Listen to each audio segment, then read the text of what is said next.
السلام علیکم دوستوں، طلاق مرد دیتا ہے اور داغ عورت کے ماتھے پر لگ جاتا ہے، چاہے اس میں عورت کا قصور ہو یا نہ ہو۔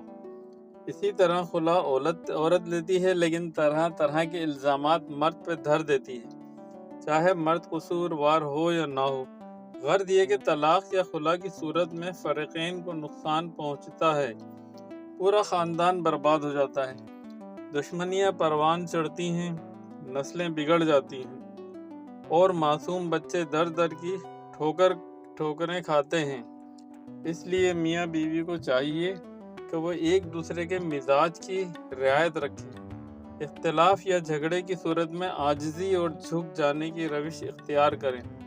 کوئی بڑا اختلاف یا جھگڑا ہو تو فوراً صلح کی تدابیر اختیار کریں اور شریعت مطہرہ میں جو حقوق و فرائض متعین ہیں ان کی روشنی میں مسئلہ حل کریں تاکہ ناچاقی کی نوبت ہی نہ آئے۔ دوستوں، پوسٹ پسند آئی تو لائک، شیئر اور سبسکرائب ضرور کیجیے گا۔ جزاک اللہ۔